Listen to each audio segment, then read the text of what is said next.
ಅವ್ರು ಏನು ಸುಡುಗಾಡು ಹೇಳಿಕೆ ಕೊಡ್ರಿ, ಅವ್ರ ವೈಯಕ್ತಿಕ ಹೇಳಿಕೆ.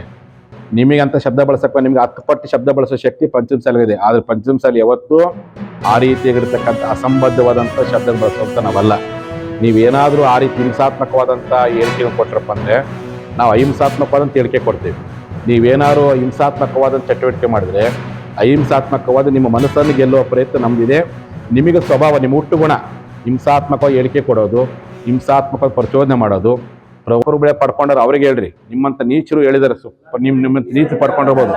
ಆದ್ರೆ ಏನು ಹೇಳಿಕೆ ಕೊಟ್ಟಲ್ಲಿ ಅವರು ಆ ಹೇಳಿಕೆ ಕೊಡುವಂತ ನೀತಿಗಳು ಬೇಕಾದ್ರೆ ಪಡ್ಕೊಂಡಿರ್ಬೋದು. ಆದ್ರೆ ಪಂಚಮಸಾಲಿಗಳು ಪ್ರಾಮಾಣಿಕ ಹೋರಾಟ ಮಾಡಕತ್ತಿ. ಈಗಿಂದ ಹೋರಾಟ ಅಲ್ಲ, ನಮ್ಮ ಮುಖ್ಯಮಂತ್ರಿ ಸಿದ್ದರಾಮಯ್ಯ ಅಧಿಕಾರಕ್ಕೆ ಬಂದ್ಮೇಲೆ ಹೋರಾಟ ಅಲ್ಲ, ಹಿಂದೆ ಎಸುವಂತ ಪ್ರಯತ್ನವನ್ನ ಯಾರಾದ್ರೂ ಮಾಡಿದ್ರೆ ನಾವು ಅದು ಶಾಂತಿಯಿಂದ ಹೋರಾಟ, ಅವರಂಗೆ ನಾವು ಉಗ್ರ ಹೋರಾಟ ಪಡಲ್ಲ.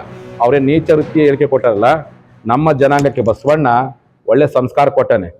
ಎಲವೋ ಎಂದಡೆ ಸ್ವರ್ಗ, ಅಯ್ಯೋ ಎಂದಡೆ ನರಕ ಅಂತ ಬಸವಣ್ಣ. ಎಲವೋ ಎಂದಡೆ ನರಕ, ಅಯ್ಯ ಎಂದ ಸ್ವರ್ಗ ಅಂತ ಹೇಳ್ತಕ್ಕಂಥವ್ರು. ನಿಮ್ಮಂಗ ನೀಚ ರೀತಿಯ ಮಾತುಗಳನ್ನ, ನೀಚ ಶಬ್ದದ ಮಾತುಗಳನ್ನ, ಆ ಕಾನೂನು ಬಾಹಿರ ಮಾತುಗಳನ್ನ ಹೇಳ್ಕೊಟ್ಟಿಲ್ಲ. ಅವ್ರು ಏನು ಕಾನೂನು ಬಾಹಿರ ಕೆಲಸ ಕೊಡ್ತಾ ಕೊಡ್ಲಿ, ಅವ್ರ ಮೇಲೆ ಕಾನೂನು ಪ್ರಶ್ನೆ.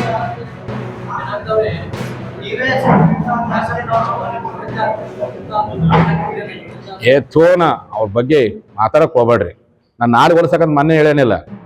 1,30,30,00,000 ಪಂಚಮಸಾಲಿಗಳು ಗೌಡ ಲಿಂಗಾಯತರು, ಮಲೆಗೌಡರು, ದೀಕ್ಷಾ ಲಿಂಗಾಯತರು ಅದಾರೆ ಈ ರಾಜ್ಯದಲ್ಲಿ.